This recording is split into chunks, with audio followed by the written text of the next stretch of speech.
I wanted to explain myself to each of them. I wanted to tell them it was an accident. I didn't mean to hurt him. I'm innocent. I blamed myself, like all parents do in a situation like this.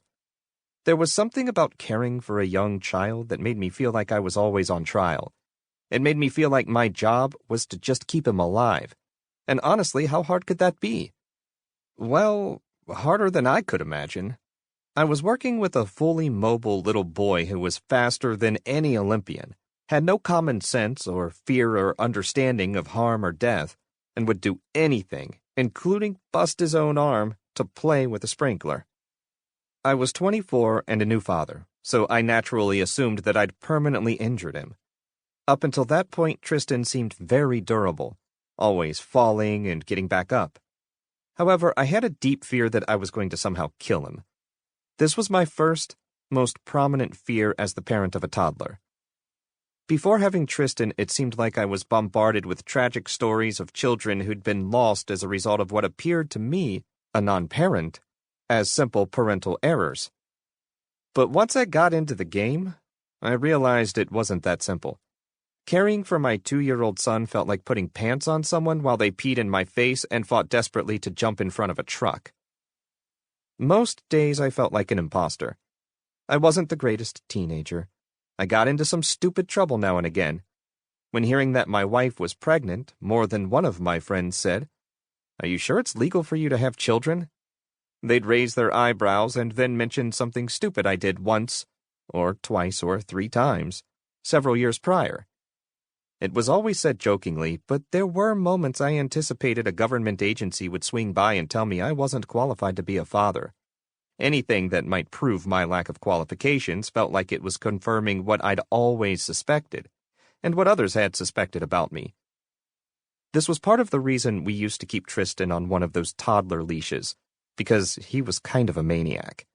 It was the only way to keep him from being that child who jumped into the tiger cage. It was the only way to keep him from jumping off that bridge and into the river on our family's walking route.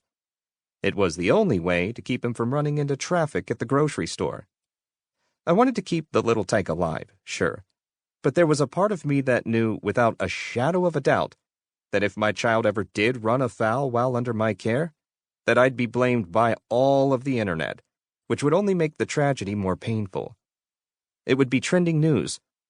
Child runs into parking lot, suffers serious injuries.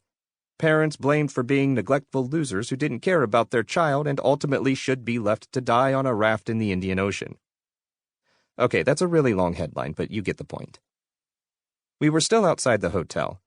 I looked at Tristan, his right arm limp against his adorable denim coveralls, tears streaming down his face and onto his red fire truck t-shirt, and I felt a rush of anxiety. I was pretty sure I hadn't killed him, so it was easy to check that box.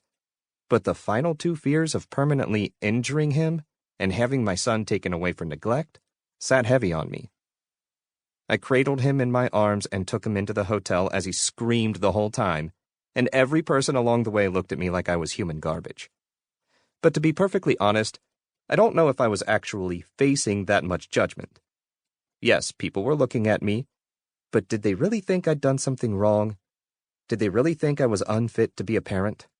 Who knows? I'll bet many of them just assumed that I was a young father trying to care for a son who had obviously had an accident.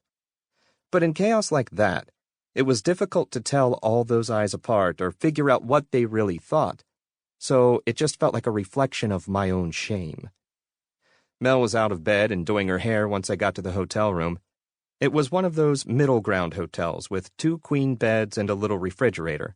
It had a couch, which made us feel big time, but we also got a free continental breakfast, which made it feel like a bargain. I brought Tristan in and sat him down on the bed. When he saw Mel, he lifted his left arm, and it was clear that he wanted to lift his right, but it hurt too much to do so. And when I saw that, I felt this deep mixture of sympathy and fear. He was so little and sweet, with his misty blue eyes and auburn hair, his cheeks rosy red from crying. It felt like he shouldn't have to feel pain and like it was my job to keep him from ever feeling pain. Yet there he was, in agony, and here I was, failing at my job.